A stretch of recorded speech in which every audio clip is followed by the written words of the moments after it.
Damn it, Andy. The week comes around and it's Monday again. I know. Every week, it's like every week. Hello, Monday's here again. I don't know why. Like I get so refreshed Saturday and Sunday, and then Monday comes around. I'm like, what am I doing with my life again? Dave, So there's been a push, every now and again it pops its head up to go to a 4-day work week. That's something we should talk about here. I mean, like, I could so use just one more day to get myself together, for the work week. I think I could be convinced to roll into a 4-day work week. yeah, I don't know. Like I wish there was a day you could work and nobody could bother you. Yeah. Like like I'm because I enjoy work, but like I don't enjoy the constant meetings and like people calling or IMing you and be like, "Hey, can you fix this problem for me? And what do you about this?" Like I would love to like just be able to focus on work for a day and go through that. But I don't know, it's tough. Yeah. Well, maybe we'll come back and revisit that and other fun ideas, but not today, Dave. Where are we going today? What's on the Dave docket for today? Andy, I think we should start with the Savannah Bananas. I, I want to hear about this. So here I'm gonna just zoom like there's my shirt there. Oh, Yes. there's my merch Yes. from the thing. Andy, I we had a hell of a good time on the Savannah Bananas. Now, let me just describe real quickly what it is. And it's baseball. It's minor league baseball on steroids. Now, they're not really minor league baseball anymore. They used to be, and that now it's just a traveling road show of fun games. And they call banana ball, and they have like 11 rules. It's all based on baseball, so you still have to throw strikes, outs, and all this other stuff. Yeah. But like things like this, is instead of totaling up the runs after the game to see who wins, you basically play each inning as a single game. So, like, if you score 4 runs 1 inning and I score two, then you get a point and I get zero. Next inning, I score five, you score one, I get a point. So then you count up the points and decide who won the game. Yeah. So it's a fun little take. So each inning means something. And then, but it's a 2 hour time limit and so on. So now look, were there some like easy pitches to hit for home runs and make some? Yeah, sure. There's a lot of dancing. There's music playing throughout the game, but it's 2 hours from first pitch, and whatever happens in the game, they can bring out like they brought out like football players from Carolina to come out and do like be the first baseman for like a third of an inning or be the pinch runner or something like Yeah. that. So it was a lot of fun, and it just got me thinking. It's like this is like this is entertainment. This is real relaxing, and they started at 2 o'clock in the afternoon. The game didn't start till 7. Yeah. And like what, like they were just, it was sold out. I think they said it's like 156,000 over the That's two awesome. days Yeah. in Charlotte. It was a sold out stadium. It was awesome, awesome. So It's awesome they could do that. I mean, it reminds me, as you describe it, I mean, not the same, but sort of in a similar spirit to the legendary Harlem Globetrotters, right? It was yeah, oh just, yeah, when you saw the Globetrotters, you were watching basketball, but it was just nonsense basketball. Like, it was fun. It was silly. There were trick plays and, crazy dribbling, and, the generals were there to, try and win, but probably lose. And it was just it was fun family entertainment where you could laugh, but also see sports. It sounds sort of in a similar spirit, maybe yep. on steroids, circa 2025.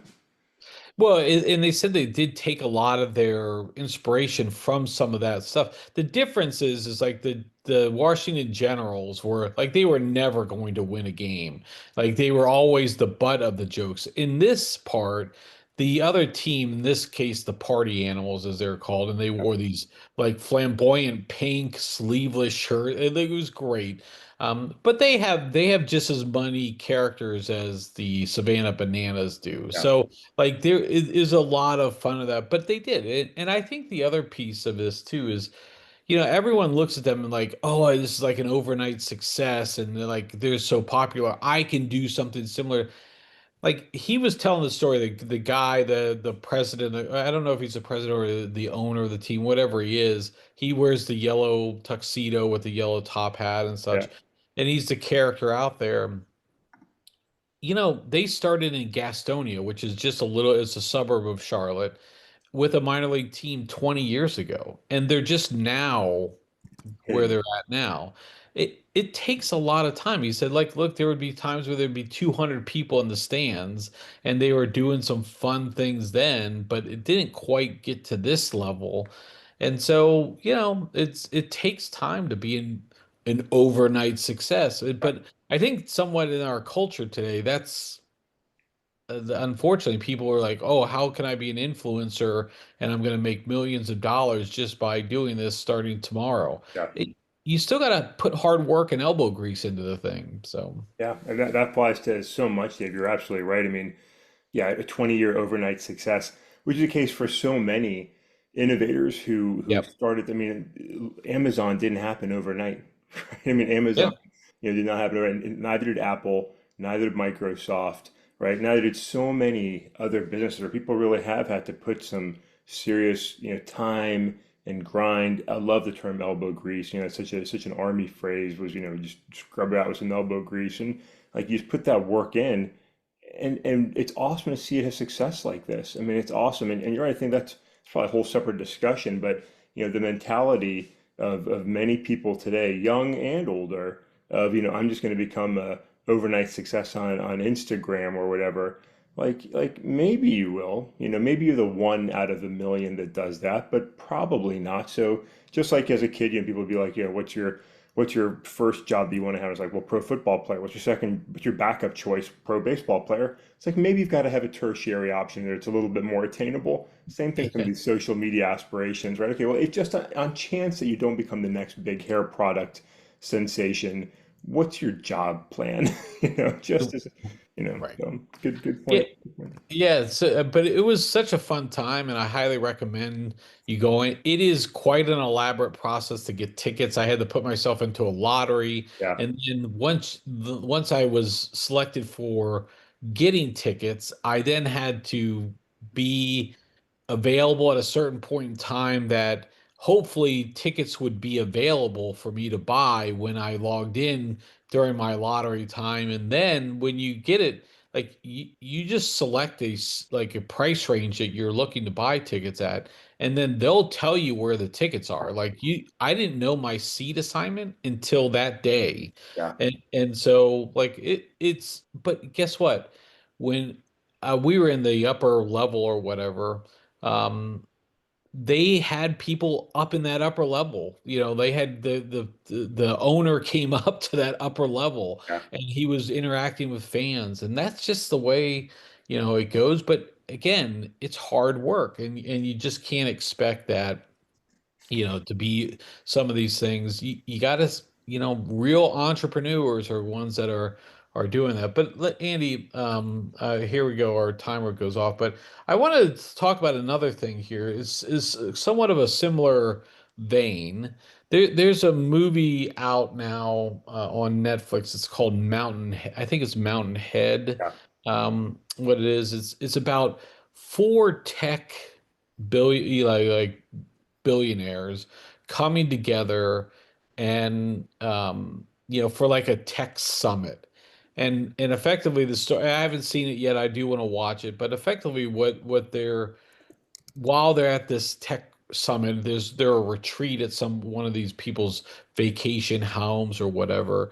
And again, you'll recognize the stereotypes. There's like an Elon Musk type of guy, there's a Jeff Bezos type of guy, and all this other type of stuff. But um the world starts falling apart, Yeah.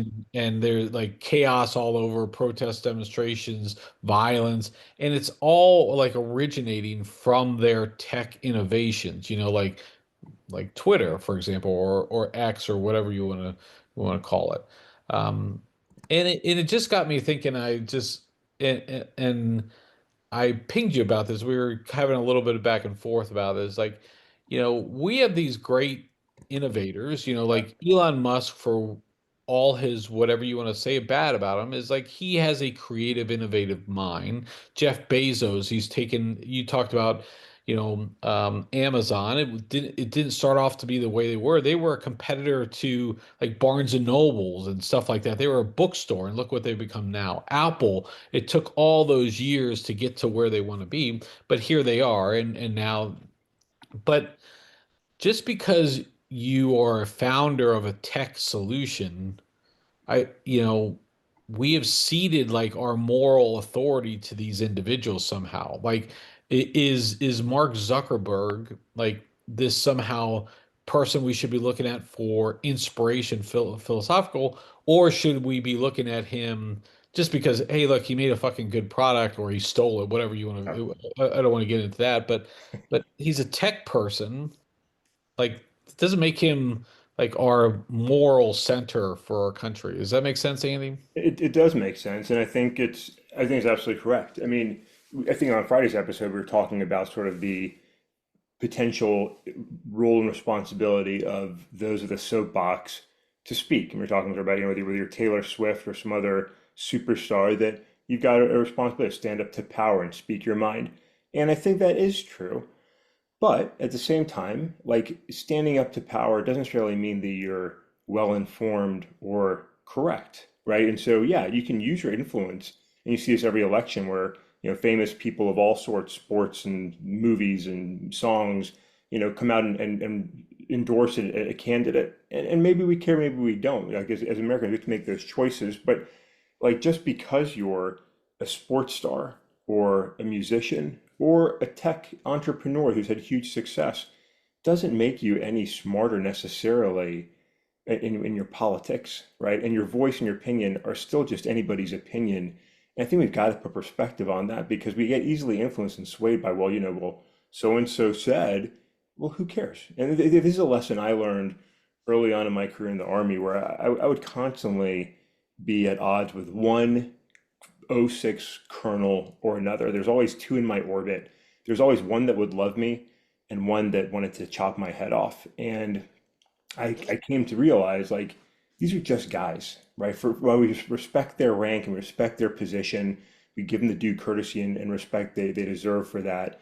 When it comes to their rightness, their correctness, their good guyness, they're just dudes who put their pants on one leg at a time like the rest of us. And that applies to lawyers, it applies to doctors, it applies to whoever. Everybody's just a person trying to figure out what the hell they're doing in this world and doing their best. And they might have some great opinions and they might be absolute pieces of garbage. And so when, like, look, Elon Musk, who's endlessly in the news, he is a great salesman. Like, there's no doubt. He is an incredible salesman who gets people to buy in and believe in whatever bullshit he's putting out, whether it's about electric vehicles, how to run the government, or whatever else. He convinces people. That's a great skill. Donald Trump is a great salesman. Like, say what you will, people have over his entire life continued to give him money to run failed businesses, and people buy into his bullshit. He's great at that. When it comes to politics, they're both absolute fucking garbage, right? And so being successful in one domain doesn't necessarily translate into being, informed and useful in another. You might be, but I think as Americans, we have a responsibility to sort of stop, think, challenge, push back, and ask, like, does this actually make sense? And just because your name's Bill Gates, Steve Jobs, Tim Cook, Elon Musk, take your pick, it doesn't necessarily make you any smarter on a certain issue than anybody else. Well, and I think to that point, I think we have become so uninformed as a constituent or as a population because we've been focusing on 30-second sound bites or even less than that, 5-second sound bites about what, Mike Johnson or whoever has said that we don't actually, and we've talked about this before, is we don't actually dig into the issues anymore. We don't look at all the complicating Yeah. factors. We don't read the way we did. We've talked about like kids in school. They no longer, they some of them graduate without reading a book end to end because they get the Cliff Notes version on YouTube because somebody did some cool little thing on it. We're seeing now where there's like these AI platforms are focusing on students now, where they can market their stuff to students, and some schools and universities are even thinking about issuing like AI, platforms to those kids so that they can help assist teachers with learning. And this is where, unfortunately, where you can get manipulated fairly easily, and this is where you can be influenced fairly easily without actually digging into those issues. And I think that's a concern when we see and see that like center that right and wrong to people who are trying to make money off of us and such like that. So. Yeah, and that's the big part of it, right? There's so much profit in divisiveness and extremism and getting people fired up. There's money, there's notoriety, there's influence, right? And then so you've got your individual motivations, which aren't always good and righteous and pure. And then you've got foreign interests that further shape some of these stories and narratives and things like take, for example, Dave, what's happening in Los Angeles right now. And there was on social media deliberate reposting of unrelated riots and protests and events that occurred in Los Angeles, but they're being used to demonstrate what's happening live on the ground. That was by individuals trying to instigate further excitement and anger about what's going on. So there's a lot of things that are trying to get into our heads, and there's a lot of individuals without scruples, morals, who don't give a shit about what's good and right and just, who want to make money on getting us fired up and divided and advance their own careers, as many in Congress today and many in politics today are all about, right? We say one thing to get attention, to get notoriety, to get elected. We don't really hold those beliefs necessarily. Maybe we do, maybe we don't, but they're not necessarily in the best interest of the American people. And so we have to democracy, this republic demands informed, active citizens. And we have to do a much better job in our schools. I mean, look, before against public schooling, whether you like what's been happening in our schools or not, like we have to do a better job educating our children. Like we have to. We are off target, right? They need to be more informed on civics. They need to be more informed on basic reading skills, as we've discussed, as you just brought up. Like there's more to do to help our children be more successful and be able to be good, productive, contributing citizens. Because if we're not, when we disengage and we live on those 5 second sound bites and we live off the newest social media post, we lose control of the republic. We lose control of our country. We lose control of the narrative. We give it up to those with power and influence, and then we're done. And then we're in 2025. Yeah, so let's carry that through to the LA thing is because again, if we're gonna talk good and bad about what's happening in the country, this is obviously a fairly significant event that's happening in LA that started from an ice raid. It started from an ice raid that, you know, as we have seen, have been controversial in the manner in which they've been carried out, and in the way, yeah, I guess the manner and the way they've been carried out. Protests and demonstrations have occurred from here. We have sent in the National Guard. Trump is active on social media about, Yeah. arrest people now. Anyone in mass needs to be arrested. Blah blah blah. We have the Secretary of Defense has threatened the use of active duty service members who have been involved here. And the border czar has threatened the arrest of public officials who get in the way of this law enforcement action. They declared, the downtown of LA is an unlawful assembly area, and so on and so forth. So we've gotten to a fairly significant point here. Um, th- Look, I I'll keep going back to this. Look, the use of National Guard in to help protests and demonstrations is not. Let's not fool ourselves. This has been a practice that's been employed many times before. I'm not going to get outraged by this. What I get outraged by is like the continued seeding of some of our like this authoritarian grip. Yeah. Again, it's the threats of this use of power. This is going to be used today in this type of thing. What happens if it's now a Tesla dealership. And again, we saw Republicans talk about, oh, there are people firebombing Tesla dealerships and doing all this, blah, blah. That's when Musk was on their side, and now Yeah. we'll see what happens now. But it is like, what at what point do we declare martial law? But to what my point was from earlier, a couple weeks ago when we talked about this, it doesn't happen overnight. It's slow incremental changes. And we need to start pulling that back. Unfortunately, we have 3.5 more years of this fuckhead president that I think it's going to go a lot more forward than it will be going back. And I'm concerned about that, Andy.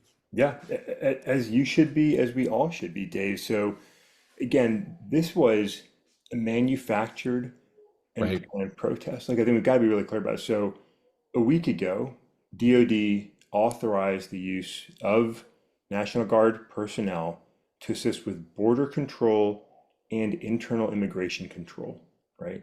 Didn't get anybody really excited. Then we started moving towards detaining people in Los Angeles, and then we called in the National Guard. And then we see the nonsense rhetoric, right? After ratcheting up these tensions, right, with violent ICE raids. I mean, look, I'm having a hard time understanding how ICE agents are doing their job right now because it's such a level of aggression and almost making a mockery of the nonsense of it. By the way, they're masked up and militarized and geared up. They're not arresting violent criminals. They're not going in and arresting. And again, I think a huge mistake is America accepting the idea of these cartels as terrorists. It's a big mistake that we're going to regret later. But right now, like they're not going in and slamming gangsters on the ground. They're arresting just people. They're just people. They don't need to be militarized the way they are. People are mad. People are protesting. And then you look at the rhetoric from the president and his entourage. Look, Stephen Miller, president's trusted right-hand man, tweets in comment about the riots, insurrection. Insurrection. Dave, January 6th was not an insurrection, according to President Trump and his supporters, right? That was peaceful protest. What we're seeing in Los Angeles, insurrection, which is language which is dangerous because it invites further escalation of government action if there's an insurrection, right? It's leading to that. President Trump yesterday tweets, I'm just going to read his nonsense True Social post. A once great American city, Los Angeles, has been invaded and occupied by illegal aliens and criminals. Now, violent insurrectionist mobs are swarming and attacking our federal agents to try and stop our deportation operations. But these lawless riots only strengthen our resolve. I'm directing Secretary of Homeland Security Kristi Noem, Secretary of Defense Pete Hegseth, and Attorney General Pam Bondi, in coordination with all other relevant departments and agencies, to take all such action necessary to liberate Los Angeles from the migrant invasion and put an end to these migrant riots. Order will be restored, the illegals will be expelled, and Los Angeles will be set free. Thank you for your attention to this matter.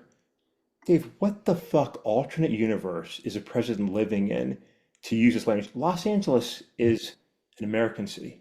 It's it's got illegal immigrants, as does every city in the United States of America. But this fantasy world that he lives in and the rhetoric he's using is only there to intimidate and invite further escalation by the federal government. It's a way to intimidate people, Dave. And this weekend, as the president has his big birthday army parade, there's going to be protests happening all around the country. And in the back of people's minds, some people are going to be concerned about this type of response, right? What if? What if?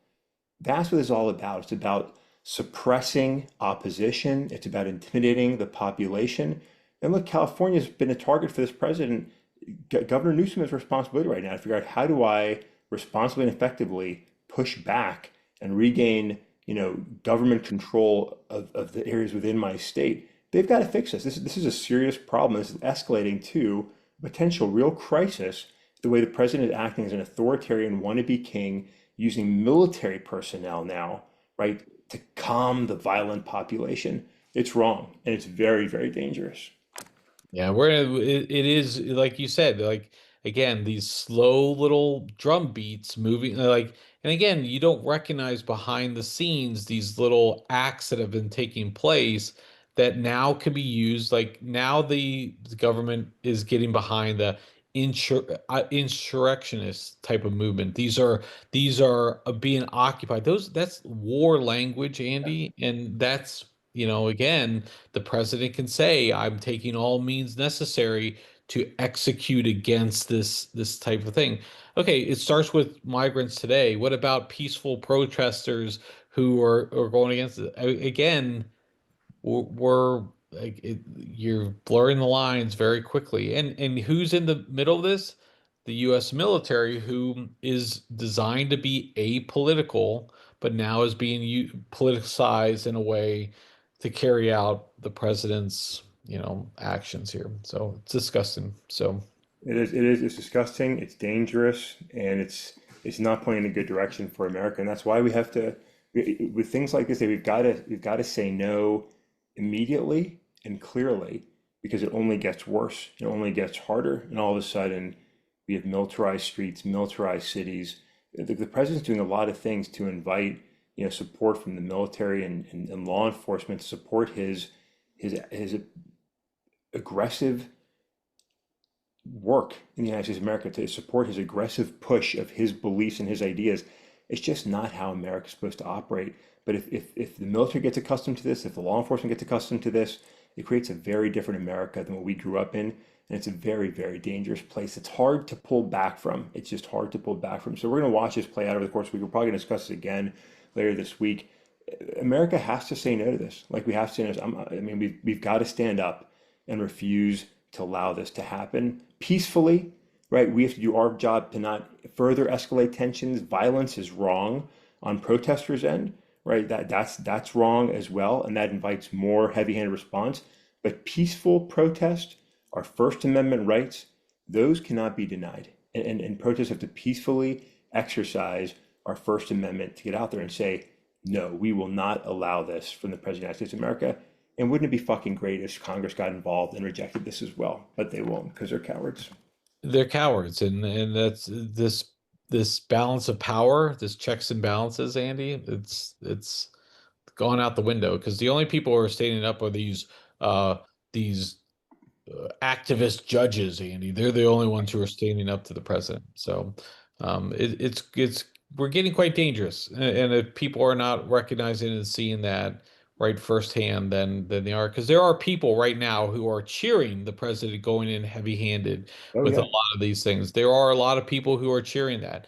And that's great and wonderful if you believe like it'll never happen to me, but I think we've already seen it'll happen to you eventually, and you've allowed this to happen. So Dave, that's the key point of all this is people want to imagine this is only going to be used against illegal immigrants, whether it's the surveillance state or the use of militarized law enforcement and our military personnel, right? And that's just not the truth. Like it starts with those people, the illegals, but the powers we're giving, the intimidation ability we're giving, the threatening force we're giving to the President of the United States will be used against the rest of the American population at some point in time, probably not too far from now. And we're going to have people looking back and regretting things, just like they regretted voting for Donald Trump, just like they regretted nominating Kamala Harris the way they did. We live a great time of regret. People need to stop fucking regretting, start fucking thinking and taking action before they look back and realize, holy shit, we've lost the United States of America. I think that's a sad tone to end on, Annie, but I think we probably end it there on this week. Maybe we'll have some other news on Wednesday to get into, to talk through. But again, we have to be a voice as well, even for the listeners that we have. I think it's important that you hear our voice and move speaking through that. So, Andy, we'll wrap up on a Monday, and hopefully things will get better by Wednesday, so we can talk about some other things at that point. So. Hey, I'm glad you had fun with the Savannah Bananas. That sounds awesome and some fun topics. So, hey, it's June. Good time to be out there, whether you're enjoying the sun, enjoying the pool, enjoying the beach, or standing up for the future of the American Republic. Either way, have fun. And there you go. That's the way to end the pod, Andy. So with that, I'll catch up with you on Wednesday.